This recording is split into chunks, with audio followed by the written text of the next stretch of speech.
미래를 내다본다는 거, 미래를 알 수 있다는 거, 신비적인 신비입니다. 사람이 볼 때는 신비인데 하나님이 볼 때는 신비가 아니죠. 하나님의 계획 속에는 다 있는 거기 때문에 세상은 마귀가 통치하지만 믿음의 세계는 하나님이 통치하죠. 마귀의 세계도 하나님 손안에 있죠. 하나님이 허락한 범위 안에서만 하기 때문에 하나님은 세상에 죄악을 경중을 따라서 그 죄악의 무게만큼 악을 향한 심판으로 끌어가십니다. 그걸 성경은 이미 기록해뒀고 믿음의 사람들에게는 하나님께서 끌어갈 것들에 대한 미래에 대한 예언을 이사야, 예레미야, 에스겔들에게 구약의 수없이 많은 선자들에게 주셨고 신약에는 믿음의 사람이 선자입니다. 우리가 성령 받은 사람이기 때문에 우리 안에 선지의 영이 있어요. 미래를 내다보는 영들이.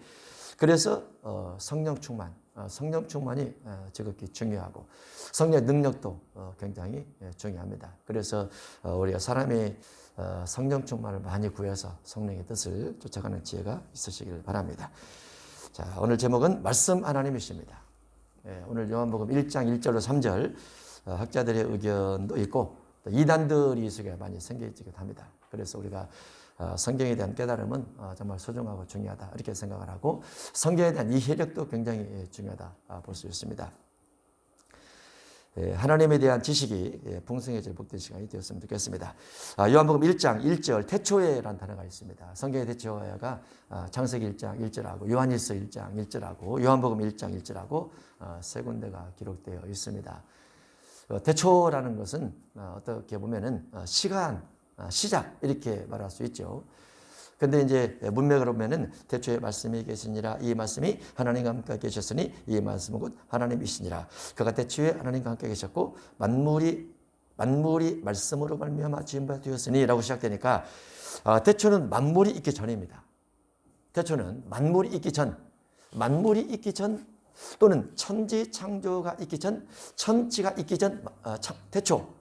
그러면 사실 태초의 개념에 대해서 우리가 분석을 해볼 필요가 있는 것이죠. 태초는 시간의 시작점일 수도 있는데 아닙니다.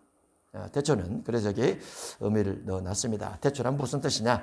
존재 의미가 있습니다. 존재. 만물이 시작되는 또는 출발되는 또는 시간으로 시작되는 그런 관점이 아니고 그 시간을 만드시고 또 영혼을 만드시고 그 이전에 하나님, 그 이전 영혼을 만들기 전에 하나님 또는 천국과 지옥을 만들기 전에 하나님, 천사를 만들기 전에 하나님, 그 다음에 시간, 공간이 있는 지구를 만들기 전에 하나님. 이 하나님의 존재를 가장 먼저 말씀하신 의미가 태초에 있습니다. 존재 의미. 창세기 1장 1절에 창조의 시작이 아닌 하나님 존재 그 자체를 말한다. 그 자체. 하나님은 시작도 끝도 없는 영원한 분이기 때문에 그렇다. 그 말이죠. 그래서 하나님이라는 신, 우리가 모든 신들이 있죠. 종교마다 신이 있습니다. 우리 지구촌에 신들이 너무나 많아요. 만 가지 신이 있죠. 수만 가지 신들이 있습니다. 그중에 이제 개신교는 예수 그리스도 중심한 부활신앙 중심에서 개신교 신앙을 가지고 있는 거고 우리 대면교회 다니신 분들에게 만약에 하나님 어디 있습니까? 그러면 다 셋째 하늘이라고 말하겠죠. 다 여기를 가리키진 않겠죠. 내 마음속에 있습니다. 이거 아니에요. 하나님은 셋째 하늘에 계신다. 근데 셋째 하늘도 하나님이 만드신 거예요. 셋째 하늘을 만들기 전에 하나님이 계신단 말이죠. 그게 하나님의 본질이죠. 천국을 만들기 전에 하나님이 계시는 거죠. 그리고 그 본질의 하나님께서 천국을 만드시고 천국을 셋째 하늘이라고 명명해 놓으신 겁니다. 그게 이제 하나님의 존재를 우리가 먼저 이야기할 수 있는 것이죠. 창세기 1장 1절에 창조의 시작이 아닌 하나님의 존재 그 자체를 말한다.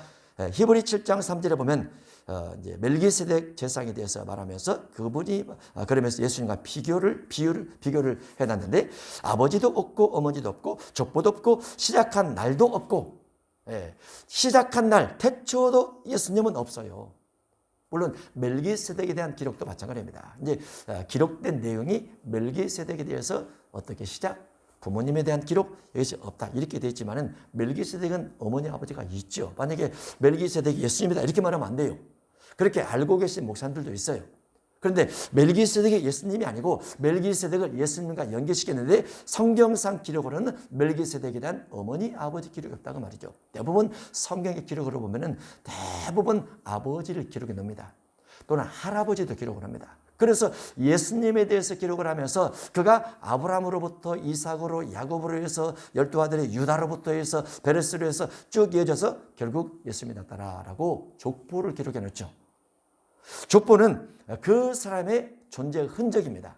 과거 역사 기록 속에 명확하게 해뒀죠. 그와 같이 그러나 멜기세덱에서는 아버지, 어머니에 대한 기록이 전혀 없어요. 그래서 예수님과 같이 기록이 되어 있네 하고 말하는데 예수님에 대해서는 어머니, 아버지가 있지만은 예수님의 근본에 대해서는 예수님은 시작도 없고 생명의 끝도 없어. 언제 죽느냐? 생명의 끝도 없어. 하나님의 아들과 닮았다라고 되어 있으니까 예수님이 그런 분이더라고 말이죠. 그게 이제 태초의 의미 속에 하나 들어갑니다.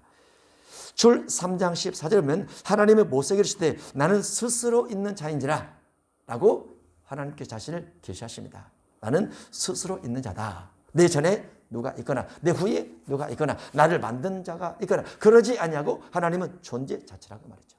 우리가 이런 부분을 처음에 이해하기가 어렵습니다. 왜냐하면 아니 어머니 아버지도 없이 태어나는 사람이 있단 말이요? 뭐 이런 거. 그 다음에 지구가 있기 전 우리 머릿속에는 이제 진화론에 대한 공부했던 것들이 들어있죠. 우주가 어떤 점으로부터 폭발이 돼가지고 빅뱅의 이론에 의해서 점점 여기는 지구고 여기는 태양계이고 여기는 뭐 이렇게 항성이고 별들이 많이 있고 뭐 이렇게 은하계가 있고 이렇게 생각하는 그 부분 아닙니다. 그거는 사람이 만든 과학의 일부예요. 학문의 일부입니다. 그 학문이에요. 학문이에요. 폭발된 거 누가 봤습니까? 없잖아요. 그냥 그렇더라. 학문이죠. 근데 그 학문만 있는 것이 아니고 창조론 학문도 있어요. 진화론 학문도 있는 것처럼 그 진화론은 나온 지가 얼마 안 됐어요. 창조론에 비하면. 창조론이 훨씬 오래됐죠. 그러나 하나님을 섬기는 사람들과 반대로 마귀를 섬기는 사람들이 있다 보니까 마귀를 섬기는 사람들은 하나님을 섬기는 것과 반대로 학문을 만들어야 됩니다. 그러다 보니까 이제 진화론을 만들어서 창조론을 대적하고 그들의 정치적, 경제적, 교육적 권력이 학교 속에서 또는 학문 속에서 어떤 큰 자를 차지하다 보니까 이제 창조론이 자꾸 다운된 듯한 느낌이지만은 성경은 그럼에도 불구하고 진화론 아니고 창조론을 말하고 있죠. 그래서 하나님께서 어떤 분이냐라고 말할 때 하나님은 누가 만든 것이 아니고 스스로 존재하는 분이다. 그 말이죠. 우리가 3차원적 세계적 공간 속에는 눈에 보이는 것만 믿어집니다. 과학적 세계 속에서는 실험 가능한 것만 믿어져요. 과학적 세계 속에서는. 그러나 과학적 세계 아닌 세계가 있어요. 그걸 영적인 세계라 그러죠. 만약에 세븐지 시대가 돌아가 되면 생각을 통해서 사람이 텔레파시로 교감이 이루어진다. 이거 눈에 보입니까? 과거로 검증되니까 그걸 믿으려고 하는 거지. 과거 100년 전에만 해도 200년 전에만 해도 텔레파시로 뭐가 믿었죠? 그건 심령술사가 하는 거지 라고 생각하라고 과학적인 부분에서는 차단을 하죠. 그러나 점점 어떤 영적인 부분을 이제 과학 기제 속에 넣어서 실험하는 부분이 자꾸 진행이 되고 있어요. 그런 식으로 가고 있다 보니까 영적인 세계를 결국 다루고 있는 거죠. 다루고 있는데 그 이상의 세계가 있는 거죠. 하나님은 뭐 차원적으로는 말할 수 없습니다. 뭐 7차원이다 말할 수 없어요. 마귀는 6차원이다 이거 말할 수 없어요. 하나님은 차원 자체를 만드신 분이기 때문에 하나님의 근본이 있다고 말이죠. 하나님의 근본은 스스로 존재하는 분이다. 스스로 존재하는 분. 그리고 시편 102편 27절에 주는 한결같으신데 주의 연대는 무궁하리다 라고 되어 있습니다. 무궁이라는 단어의 뜻은 끝이 없다고 말이죠. 끝이 없으면 시작이 없는 거예요. 그게 하나님의 존재죠. 하나님의 존재는 시작도 없고 끝이 없는 하나님의 존재 자체입니다. 존재 자체. 히브리 13장 8절 예수 그리스도는 어제나 오늘이나 영원토록 항상 예수님에게는 오늘입니다. 예수님은 과거도 오늘이고 현재도 오늘이고 미래도 오늘이에요. 과거, 현재, 미래라는 단어는 시간의 제약 안에서 사용하는 겁니다. 영원한 세계 속에서는 과거, 현재, 미래가 없어요. 우리가 높은 곳에 올라가면 한눈에 보이죠. 보이저호가 쭉 가면서 태양계를 끝나서 뒤를 돌아서 사진을 찍으니까 지구가 전만하더라. 근데 전만한 그 지구 안에 70, 80억 되는 인구가 살더라. 그러면 점도 못 찍죠. 사람에 대해서는. 근데 이 그래봤자 태양계예요. 태양계는 우주에서 볼 때는 저만에 불과합니다. 태양계 자체가. 그러니까 하나님의 어마어마함 속에는 하나님께서 이 시간, 공간, 시간을 바라보실 때는 이것은 점에 불과하지도 않아요. 즉 미약한 존재들할까 말이죠. 그러나 예수님은 어제나 오늘나 영원토록 존재하시기 때문에 지구를 바라보는 예수님의 관점에서는 한낮 바람에 흘리는 갈대와 같다. 뭐 그보다 못하겠지만은 대초라는 개념을 장수적 의미로 한번 생각해 봅니다. 하나님의 존재는 창세기 1장 1절에서 천국과 지구가 창조되기 전에 이미 있었다. 창세기 1장 1절에 태초에 하나님이 천지를 창조하시니라. 이 천이 해본입니다. 영어 성경에는 지는 the earth, 지구입니다.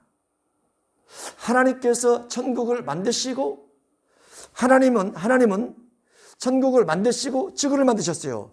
천국을 만들기 전에 하나님이 존재하셨고 존재하신 하나님께서 천국을 만드시고 지구를 만드셨다. 천국은 하나님의 보좌요, 지구는 하나님의 발입니다. 발등상, 하나님의 발을 올려놓는 상이에요. 그러면 하나님께서 천과 지를 만들 때 천과 지 사이에 여기에 둘째 하늘이라는 궁창이 있는 겁니다. 그런데 둘째 하늘의 궁창의 이 부분이 어마어마하죠. 어마어마해요. 그런데 어마어마한 이 공간을 하나님께서는 무릎이나 허리 정도로 삼으시는 거죠. 왜냐하면 지구가 하나님의 발등상이고 보좌가 하나님의 의자니까 하나님과 발 사이에 이 우주가 있는 거예요. 우주가. 물론 이 하나님의 보좌인 셋째 하늘과 지구, 발등상인 지구로 그 밖에서 하나님께서 이걸 만드셨으니까 하나님을 향해서 우리가 표현을 하고, 또 하나님을 향해서 성경 안에 있는 많은 귀신이나 또는 천사가 표현할 때 하나님을 지극히 높으신 하나님이다, 이렇게 표현하는 거죠. 지극히 높으신 하나님이다. 근데 이제 멜기세덱 같은 경우 하나님에 대해서 표현을 하면서 하나님은 지극히 높으신 하나님, 지극히 높으신 하나님이라고 한 절, 두 절, 세 절 속에서 세 번을 반복해서 기록을 해요. 어떻게 창세기 14장 시대에 BC 2000년 전입니다. 지금으로부터 4000년 전이죠. 하나님에 대한 표현을 지극히 높으시다, 이렇게 표현할 수 있는가? 지구가 하나님의 발등상, 하나님의 셋째 하늘이 하나님이 앉는 의자. 하나님이 발부터 하나님의 보좌까지 바라보려면 지극히 높을 수밖에 없는 거죠. 지금처럼 과학이 발달돼서 어마어마한 망원경으로, 허블 망원경이 지금 우주에서 우주를 쏘고 있죠. 우주에서 우주를 쏘고 있어요. 그런데 그 어마어마한 과학적 발달 시대에서도 하나님의 존재는 비할 데가 없이 사람이 다 찾지 못하죠. 하나님은 어마어마하시니까. 장수적 개념에서 하나님의 존재는 창세기 1장 1절에서 천국과 지구가 창조되기 전에 이미 하나님의 존재는 있었다고 말이죠. 장소가. 시간적 의미는 초, 분, 시, 일, 월, 연 반대로 해놨습니다. 작게는 60초, 60분, 그다음에 24시간, 그다음에 하루 1시간 60분, 24시간, 그다음에 한 달 30일, 그리고 1년 365일이라는 시간의 개념 속에 시간의 개념이 있습니다. 시간의 개념. 그 다음에 저녁이 되면 아침이 되는 밤과 낮의 영원이라는 시간의 개념이 또 있습니다. 지구 안에서 시간의 개념이 있죠. 그런데 밤과 낮과 밤이라는 영원의 세계 속에서도 밤과 낮이 있어요. 영원의 세계 속에도 우리가 생각하는 시간은 지구 안에서 초, 분, 시, 이렇게 시간의 개념만 있는 걸로 알고 있지만은 성경 속에서는 영원 세계 속에 밤과 낮이 있다, 이렇게 되어 있습니다. 우리는 이해하지 못하죠. 영원 세계 속에. 예를 들면 지옥은 밤과 낮이 계속됩니다. 그러나 새하늘과 새 땅은 낮만 계속돼요. 지옥도 영원의 개념이고 하나님의 나라인 새하늘과 새 땅도 영원의 개념인데, 하나님의 나라의 개념은 낮만 지속적으로 가고 지옥은 밤과 낮이 계속되더라. 그러면 지옥이라는 개념도 영원성인데 그 영원성 속에 밤과 낮이 있다라고 되어 있어요. 밤과 낮이 있다. 얼마나 신기합니까? 그러면 지옥에서 시간이 가네? 밤과 낮? 우리가 살고 있는 지구, 육체를 가지고 있는 생활 속에서 시간이 흘러가는 것처럼 그렇게 성경은 말씀하고 있습니다. 그런데 하나님은 영원을 초월한 존재이기 때문에, 하나님은 영원을 초월한 존재에서 영원이라는 세계를 만들고 시간이라는 세계를 만드신 분이죠. 하나님은 영혼을 향해서 밤낮이 되게 하시고 계시록 14장 11절 밤낮 쉼을 얻지 못하리라. 새 천사가 표받은 자들이 밤낮 쉼을 얻지 못할 것을 기록해 뒀습니다. 계시록 20장 10절 밤낮 괴로움을 받으리라. 불못에서 밤낮 괴로움 받으리라. 이렇게 되어 있습니다. 영혼을 향해서 밤과 낮이 되게 하시며 계시록 4장 8절 내 성물이 밤낮 거룩하다 거룩하다 거룩하다라고 하나님을 찬송 올려드립니다. 계시록 7장 15절 셀 수 없는 무리도 마찬가지고 태양을 향해서는 연월 일시가 있죠. 그런데 태양은 넷째 날 창조가 됩니다. 넷째 날 창조가 되는데 첫째 날 빛을 만드시고 저녁이 되며 아침이 되니 이는 첫째 날이니라 해서 하루가 지났다 말씀하십니다. 둘째 날 궁창을 만드시고 하루가 지났다 또 말씀하십니다. 셋째 날 생물은 번성케 하라 식물이 나라 해서 또 하루가 지나요. 그리고 넷째 날 태양을 만드시면서 큰 태양으로 큰 광명으로 낮을 주관하게 하시고 작은 광명으로 밤을 주관하게 하시면서 그때로부터 일자와 연한과 사시와 계절을 이루라 이렇게 말씀하십니다. 그러니까 하나님께서 생각하는 시간의 개념은 우리가 생각하는 시간의 개념과 좀 다를 수가 있어요. 다를 수가. 또 이제 그 시간의 개념 속에 뭐 하루 24시간에서 24시간 속에 3,600분인가 초 이렇게 나누고 하죠. 그러다가 이제 4년마다 그것이 안 맞으니까 2월 달에 윤달을 두어서 29일로 하루를 이렇게 불러서 하지 않습니까? 해마다 4년마다 그런 부분이 있게 되는데 하나님께서 만드시는 시간의 개념 그 다음에 영혼 속에 있는 시간의 개념 하나님의 나라에서 시간의 개념이 다르더라. 이 태초에라는 부분 속에 이런 부분이 다 포함이 됩니다. 태초라는 부분 속에 인간은 그 앞에서 너무나 연약하고 작은 존재죠. 인간은 계시록 1절 8절 주 하나님이 이르시되 나는 알파와 오메가라. 나는 알파와 오메가요 처음과 마지막이라. 난 알파와 오메가요 처음과 마지막이요 시작과 마침이라. 이 부분은 계시록 1장 8절 이하의 이 부분은 하나님은 시작으로부터 끝이 있다라는 한 부분을 말씀하신 겁니다. 이거는 사람이 사는 세상을 향해서 사람의 관점에서 시작과 끝이 이런 개념이지 하나님의 존재의 관점에서 말씀하신 건 아니에요. 하나님의 존재의 관점은 시작도 끝이 없는 스스로 존재하시는 자존하는 분이다. 이렇게 볼 수가 있습니다. 그게 태초의 의미입니다. 태초에 말씀이 계셨다라고 되어 있습니다. 태초에 하나님이 계셨다. 이렇게 되지 않고 태초에 말씀이 계셨다. 말씀을 아주 강조를 해놨습니다. 강력하게 강조를 해놨죠. 왜냐하면 태초에 하나님이 계시니라. 하나님이 말씀하시니 만물이 이렇게 지어졌더라. 이렇게 기록되지 않았어요. 태초에 말씀이 계시니라. 그 말이죠. 말씀이 계시니라. 왜 이렇게 기록을 하셨을까? 그러면 태초에 말씀이 계시니라. 하나님이 태초에 말씀하셨네. 말씀이란 뭡니까? 말씀이라. 우리가 이 말씀이라는 부분을 가지고 신학에서 공부를 할 때는 로고스를 많이 공부를 합니다. 로고스 신학적으로 원어를 가지고 헬라어로 해서 그러나 원어까지 가지 않아도 성경은 문맥으로 그냥 단순하게 되어 있습니다. 말씀이란 무엇이냐? 말씀이란 존칭어인데 존칭어를 빼면 말입니다. 태초에 하나님께서 말을 했다고 말이죠. 그런데 그것이 3절 이하에 가서 말을 했는데 뭐라고 말을 했느냐? 만물을 만드는데 말을 했다고 말이죠. 만물을. 창세기 1장 1절에서 천은을 만들 때 말을 했더라. 지를 만들 때 말을 했더라. 그거를 하나님께서 말씀하시니라. 만물이 말씀으로 지어졌다. 이렇게 볼 수 있는데 그게 말입니다. 말. 무슨 말을 했느냐? 창세기 1장 3절에 빛이 있으라. 이렇게 말을 했다고 말이죠. 다만 태초에 하나님이 라는 단어를 먼저 넣지 않고 말씀이 계시니라 라는 부분은 하나님께서 말씀을 대신 것인데 그 하나님에 대한 강조성보다도 말씀의 중요성의 강조성을 앞에 먼저 넣은 겁니다. 말씀에 하나님께서 말했다. 이 중요성을 먼저 넣은 거예요. 먼저. 이제 내용을 보면 알 수가 있겠습니다. 말씀이란 존칭어이며 존칭어를 빼면 말이다. 말은 다른 말로 음성이고 언어이고 소리이고 명령이며 권위이고 법이고 진리이다. 그 의미가 조금씩 다를 수 있으나 하나님께서 말을 발한 것이다. 말을 꺼내서 말한 것이다. 그 말이죠. 그래서 하나님께서 말씀하시되 하나님께서 선포하시되 하나님께서 명령하시되 예수께서 일러 가르치되 예수께서 이르시되 이런 부분들 다 비슷합니다. 하나님께서 말했다고 말이죠.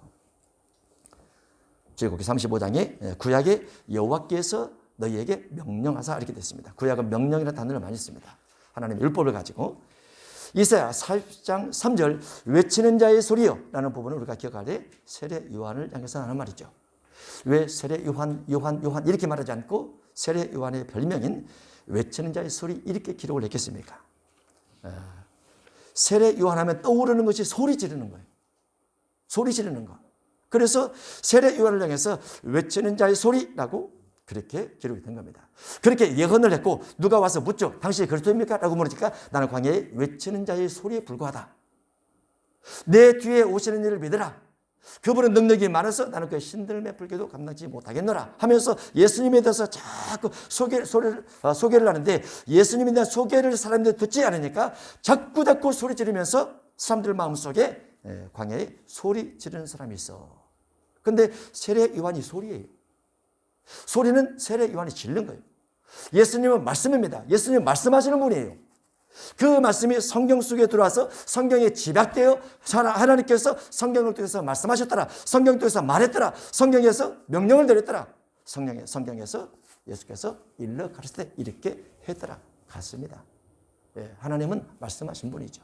그 말씀의 소중성이 그 속에 있는 겁니다. 그 예수님은 무슨 말씀을 주로 하셨느냐? 예수님은 여러 가지 말씀하셨지만은 예수님을 목격했던 사람들이 특히 누가복음의 1장 2절 의사 누가는 누가복음을 기록하면서 내가 예수님을 어떤 예수님을 기록할까? 예수님은 말대로 하시는 분이지 이렇게 기록을 한 거예요. 그래서 말씀의 목격자입니다.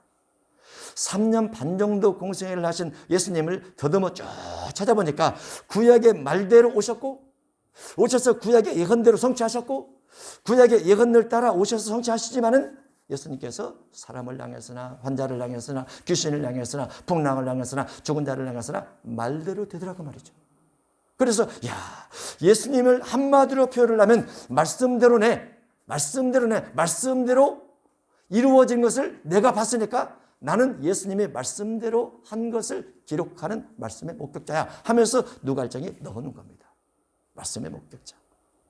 요한복음 18장 37절에는 예수님이 나는 진리다라고 말하죠. 그리고 왕 앞에서 내가 왕이야 라고 표현을 합니다. 왕 앞에서 내가 왕이야 그러면 당장 뭐가지죠. 그렇지 않습니까? 근데 왕 앞에서 내가 왕입니다. 근데 나는 진리 왕입니다.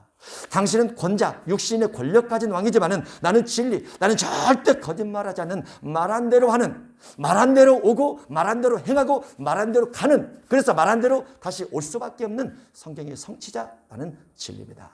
그리고 나 외에 진리의 왕은 없습니다. 물론 성부, 성자, 성령 하나님께서 다 진리의 왕이시지만은 그게 말씀이에요. 태초에 말씀이 계시니라, 그 말씀이 계시다라는 그 부분 속에 이게 다 들어가는 거죠. 왕이다, 말이다, 진리다. 그리고 그 말씀이 하나님과 함께 계셨다. 그 말은 하나님에게서 말씀이 났다. 그 말입니다. 쉽게 말하면은 말씀과 하나님이 두 존재인데 합쳐서 하나가 됐다. 이것이 아니고 세례 요한이 소리를 지르니까 세례 요한하면 소리인 것처럼 예수님이 말씀대로 하시니까 예수님이 생각하면 그분이 바로 말씀이다. 그 말이죠. 이게 말씀이고 하나님이고 하나님이 말씀이 같은 존재가 됩니다. 하나님과 함께 계셨으니 하나님은 어떤 분입니까? 이제 말씀을 중심할 때는 말씀대로 되신 분, 말씀으로 기록하시고 말씀대로 오셨고 말씀대로 행하시고 말씀대로 다시 오실 분이지만은 그분이 하나님의 관점에서 볼 때는 하나님은 어떤 분이냐? 하나님은 볼 수 없는 하나님의 한 부분이 있고 볼 수 있는 하나님의 한 부분이 있습니다. 그런데 우리가 과거에는 하나님 볼 수 없다. 이 부분을 너무나 오랫동안 가지고 있어서 하나님 볼 수 없는 분이야 라고 생각을 합니다. 요한복음 4장 24절은 하나님은 영이시니라고 되어 있습니다. 여기는 영이라고 되어 있죠. 영이라는 것은 존재가 없다고 말이죠. 형태가 없다고 말이죠. 김전입니다. 6장 15절. 기약이 이르면 하나님의 그 나타나신 보이시리니 가까이 가지 못할 빛에 가시고 어떤 사람도 보지 못하고 또 볼 수 없는 이시니 하나님 볼 수 없다라고 되어 있죠. 볼 수 없는 부분도 있어요. 그런데 볼 수 있다라는 부분이 훨씬 많습니다. 하나님은 볼 수 없다라는 부분은 적고 볼 수 있다라는 부분은 너무너무 많아요. 이사야 6장 1절 주께서 높이 들린 보좌에 앉은 것을 이사야가 봤더라 말이죠. 이사야가 봤더라. 에스겔 1장 26절에 에스겔이 봤더라. 에스겔 본 하나님은 하나님께서 보좌 위에 앉아 계시는데 사람의 모양 같더라. 영적인 하나님이지만은 하나님의 나라의 형체가 있어 사람의 모양 같더라 라고 되어 있습니다. 그리고 허리 위의 모양은 단쇠 같고 속가조이가 불 같고 허리 아래 모양도 불 같아서 사방으로 광채가 나고 그 사방 광채 모양은 비 오는 날 구름이 있는 무지개 같으니 얘는 여호와 영광의 형상의 모양이라. 그리고 거기에서 음성이 들리죠. 그게 말씀입니다. 하나님께서 보좌 위에 앉아 계시는데 거기서 음성이 들려요. 그 말씀이에요. 그 말씀을 통해서 다 만드신 겁니다. 그리고 보좌 위에 계신 하나님은 하나님 자신을 계시할 때 말씀대로 되니까, 말씀대로 하시니까 그분을 표현할 때 맞습니다. 표현하는 거예요. 하나님을 맞습니다. 말씀은 하나님이다. 이렇게 표현하는 거죠. 다니엘 7장 9절에 보면 다니엘이 하나님을 봤습니다. 봤어요. 계시록 1장 13절에는 사도 요한이 예수님을 봤습니다. 부활하신 예수님을 봤고 심판하실 예수님을 봤습니다. 이 기록이 있죠. 계시록 4장 2절도 계시록 19장 6절도 사도 요한이 다 본 겁니다. 그래서 태초에 말씀이 계시냐? 하나님이 함께 계셨다. 그분이 하나님이다. 라는 부분 속에 하나님의 존재에 대한 명확한 그림, 명확한 인식, 명확한 지식, 이것이 우리 속에 확 있어야 돼요. 그 신을 향해서 우리가 기도를 하는 거예요. 그분은 너무 능력이 많으셔서 우리는 아무것도 아닙니다. 지구도 아무것도 아니죠. 우주도 아무것도 아니에요. 우주도. 하나님의 근본으로 생각을 하면. 그런데 그분께서 우리를 위해서 사랑하시고 피 흘려 죽어주시고 희생하시고 헌신하시고 네 소원이 무엇이냐? 기도해라. 내가 들어주겠다. 말씀하시고. 그러지 않습니까? 그것도 70억 가운데서 78억, 80억 가운데서 얼마나 미약한 존재입니까? 대한민국. 그래도 기도하는 사람의 길에 길을 기울여 계시죠. 그분은. 그 하나님의 성품은 자비롭고 은혜롭고 노하기를 더디하고 인자와 진실이 많은 분입니다. 그리고 온유하시고 겸손하시고 그 하나님의 전능하심 속에 이제도 계셨고 전에도 계셨고 장차 오실 이 이렇게 표현돼서 그분이 바로 예수입니다. 이렇게 표현하고 전지하심 속에 바리새인 사두개인들이 외식 중심에 산다 할지라도 내면 속에 감추인 것들 다 드러날 것이다 라고 되어 있습니다. 하나님은 땅과 거기에 충만한 것과 세계와 그 가운데 사는 자들은 다 여호와의 것이다. 하나님의 손, 하나님의 소유에서 누구도 벗어날 수가 없어요. 하나님의 소유에서. 지극히 크시다 라고 말씀드렸고 사도행전 7장 49절에 주께서 이르시되 하늘은 나의 보좌요 땅은 내 발을 올려놓는 상이다. 이렇게 되죠. 땅은 하나님의 발을 넣는 상이다. 하늘은 하나님의 보좌예요. 여기서 하늘은 셋째 하늘을 말합니다. 그리고 발과 하나님의 나라 사이에는 둘째 하늘이라는 우주가 있고 하나님께서 우주를 먼저 만드시고 지구를 만든 게 아니에요. 우주를 만든 다음에 지구를 만든 게 아닙니다. 하나님은 하나님의 나라를 만드시고 그 다음에 동시에 지구를 같이 만들었어요. 하나님의 나라와 천국과 지구를 같이 만들었어요. 그리고 그 사이에다가 궁창이라는 부분을 둘째 날 해놓으신 겁니다. 그래서 하나님께서 계신 하나님의 보좌에서 지구를 만든 것은 우주보다 훨씬 더 지구가 중요하다. 왜냐하면 하나님의 형상과 하나님의 모양대로 만든 사람을 거기에 두고 하나님의 뜻대로 살게 하기 위함 때문에 우주보다 훨씬 더 중요한 것이 지구고 지구를 잘 관리해야 될 것도 하나님의 사람에게 주어진 책무이기도 해요. 그 속에 있는 믿음의 사람은 더더욱 중요하겠죠. 하나님은 하나님의 영으로서 여호와 영, 지혜, 총명, 모략, 재능, 지식과 여호와를 경외하는 영을 부어주십니다.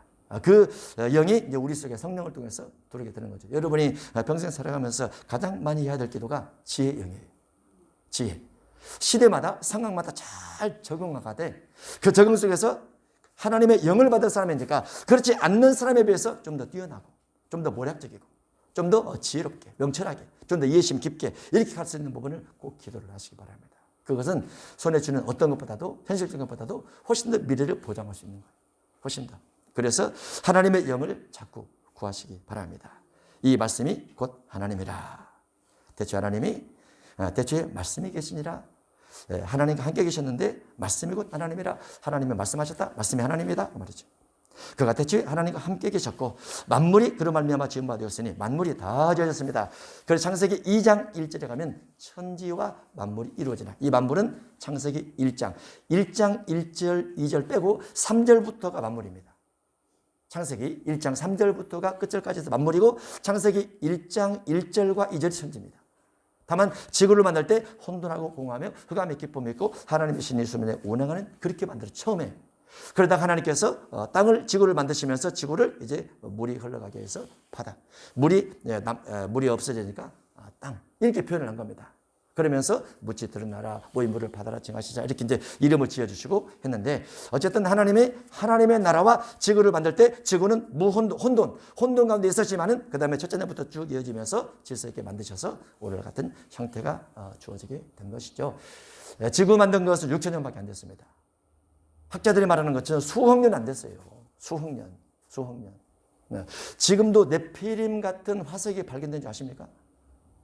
네피림. 키가 3m 50 이상. 거인이죠.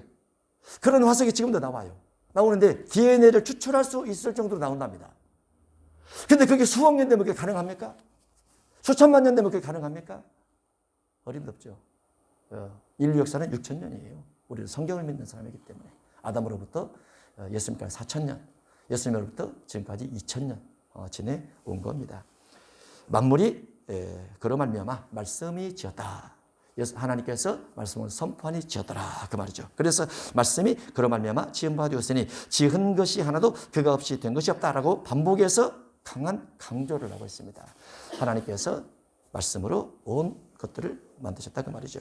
창세기 1장 1절 대체 하나님이 천지를 창조하셨다. 골로새 1장 16절 만물이 하나님에게서 곧 예수 그리스도의 입에서 나오는 말씀을 통해서 창조되되 땅에서 보이는 것들과 보이지 않는 것들도 만드셨다. 눈으로 보이는 것들도 만드시고 보이지 않는 것들도 만드시고 그 예수 그리스도께서 왕권들도 주고 계시고 주권들도 주고 계시고 통치자들도 주고 계시고 권세들이나 만물이 다 예수님을 통해서 예수님 입에서 나온 말로 만들어졌고 예수님을 위해서 지어졌다. 이렇게 되어 있습니다. 그리고 또한 그가 만물보다 먼저 계시고 천국을 만들기 전에 먼저 계신다고 그랬죠. 천국이라는 개념이 하나님의 나라에서 먼저 있고 거기에 하나님께서 계셨다가 만든 것이 아니고 하나님의 존재를 하셨고 천국을 만든 다음에 하나님이 거기에 들어가셔서 천국에서 이제 만물을 이렇게 선포를 하신 것이죠. 만물보다 먼저 계시고 만물이 그 안에 함께 섰느니라. 히브리 1장 10절 주께서 땅에 기초를 두셨으며 하늘도 주의 손으로 지으신 바라. 이것은 이제 신비성이 너무 대단한 거죠. 지구의 기초가 어디 있습니까? 허공입니다. 지구의 기초는 허공이라고 그랬죠. 또 있잖아요. 우리가 땅에 발을 딛고 살고 있지만 하나님께서 만드신 지구 자체는 허공에 떠 있어요. 태양도 허공에 떠 있습니다. 달도 떠 있습니다. 하나님께서 그렇게 명하셨고 그렇게 의도를 두시고 명하시고 명하신 대로 만들어졌어요. 그래서 하나님께서 만드셨던 만물의 구약에 많은 하나님의 사람들이 성령의 감동을 받아서 이렇게 기록을 하는데 창세기를 기록했던 모세는 어떻게 하나님께서 천지를 만드신 천지 밖의 존재로서 먼저 계시면서 천국을 만드시고 지구를 이렇게 만드셨다는 걸 아셨을까? 사도 요한은 늙게 이제 반모섬에 유배돼서 나중에 죽게 되지만은 사도 요한은 어떻게 해서 태초에 말씀이 계셨고 그 말씀이 천지를 만들었다는 것을 어떻게 알게 됐을까? 그 시대의 사도 요한의 영성은 무엇이고 오늘날 살아갈 우리의 영성은 무엇인가? 우리는 사도 요한처럼 그렇게 깨달음은 얻을 수 없나? 우리는 모세처럼 그렇게 깨달음은 얻을 수 없나? 하나님의 지식과 하나님에 대한 지식, 하나님에 대한 지혜, 하나님에 대한 깨달음은 우리는 그 사람들처럼 그렇게 얻을 수는 없나? 충분히 가능하다 봅니다. 왜냐하면 성령께서 하시기 때문에. 모세도 성령이, 그 다음에 사도 요한도 다 성령이. 그래서 우리 안에 계신 성령을 통해서 우리가 하나님에 대해서 알기를 간절히 구해야 된다. 그러면 하나님의 지식이 많아지고 지식이 많아진 만큼 지식이 신앙이 됩니다. 우리가 믿는 하나님은 그냥 오다가다 만난 신이 아니에요. 발불에 걸린 그런 신이 아닙니다. 어쩔 수 없이 상황 가운데서 만들어진 그런 신이 아니에요. 정확하십니다. 아주 정확하니까 우리가 믿는 하나님을 꼭 신뢰하고 그분 앞에 간절히 기도하셔서 인간의 연약함 속에 전능하신 하나님의 응답을 많이 받는 믿음의 사람이 되시기를 주의 이름으로 축복합니다.